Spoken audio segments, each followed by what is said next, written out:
Adım Gülseren. 2 oğlum var.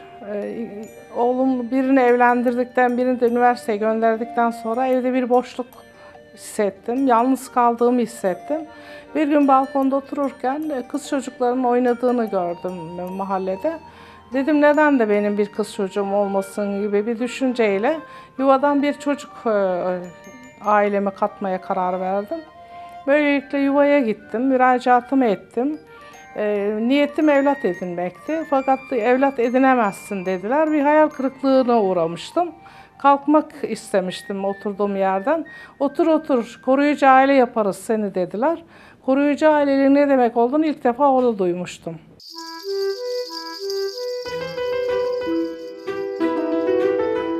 Gülseren Küçüköz, Aile ve Sosyal Politikalar Bakanlığı 2014 verilerine göre Türkiye'deki 3213 koruyucu aileden sadece biri. Gelişmiş ülkelerde devlet korumasında bulunan çocukların %85'inin bakımı koruyucu aileler tarafından sağlanırken ülkemizde bu oran ne yazık ki %30 civarında. Bugün Türkiye'de koruyucu aile sistemi çok bilinmese de bu sistemin yaygınlaşması için çalışan kişiler var. Ayfer Doğan, Denizli'de bundan tam 17 yıl önce bir koruyucu ailelik deneyimi için resmi kurumlara başvurdu. 2 biyolojik oğlu olan Ayfer Doğan, şimdiye kadar 4 çocuğun koruyucu aileliğini üstlendi. Biz önce sadece birer koruyucu aileydik ve bu hayatta bir çocuğun hayatına değişim getirelim ve fark yaratalım istemiştik. Ama bunun tek tek deniz yıldızları misali çok ileriye gitmediğini fark ettiğimiz zaman örgütlenme sürecimiz bir anlam kazandı. Ve daha çok nasıl olabiliriz, daha çok koruyucu aile nasıl olunur ve diğer insanları nasıl teşvik ederiz ve bu sistem neden bu kadar az koruyucu aile barındırıyor sorgulamalarına giriştik. Ve bu süreçte sorgulamalarımızın sonunda bir çalıştay gerçekleştirdik uluslararası katılımcıları olan. Sorguladığımız ve cevap aradığımız sorulara akademik çalışmalarla destekledik. Koruyucu aileliğin Türkiye'de daha verimli ve daha çocuğun yararına yürümesinin yöntemlerine çözüm önerileri getirdik ve bu arada projeler yaptık. Bunların en önemlisi tabii ki tanıtım ve yaygınlaştırma faaliyetleriydi. Bunu önce kendi çevremizden başladık, Denizli'den ve daha sonra Türkiye genelinde çalışmalar yapmaya başladık. Ayfer Doğan 2009 yılında bir grup koruyucu aileyle birlikte Denizli Koruyucu Aile Derneği'ni kurdu. Dernek bünyesinde koruyucu aileliğin tanıtılması ve yaygınlaştırılması için birçok proje uygulandı.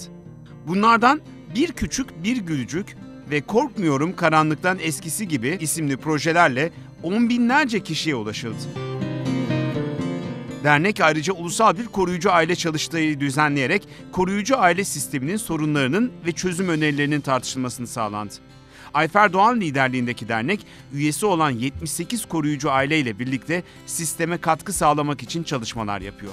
Çocuklarımız için bir yaşam öyküsü kitabı planlamaya çalışıyoruz. Bu öykülerimiz aynı bizim çocuklarımızın yaşamlarındaki gibi farklı öyküler içerecek.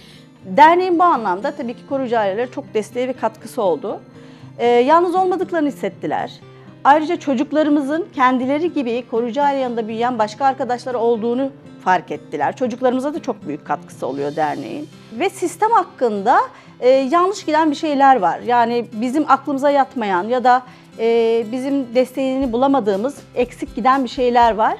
Bunu çözmek gerektiğine inandık ve beraber olduk, derneğimizi kurduk. Çocuklarım bana çok güzel bir annelik ve insan olma duygusunu kazandırdıklarını düşünüyorum. Onların bana kazandırdıklarını ben derneğimdeki diğer arkadaşlarımla paylaştığım zaman ortaya inanılmaz güzel bir enerji çıkıyor. Ben koruyucu ailelik konusunda tabii ki herkese tavsiye ediyorum.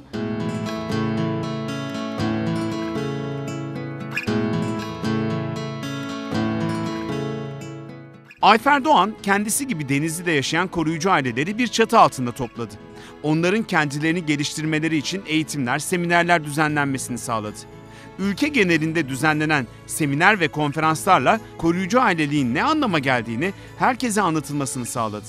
Onlarca aileyi koruyucu aile sistemine katılmaları için bilgilendirdi. Sistemin iyileştirilmesine yönelik projeleri hayata geçirdi.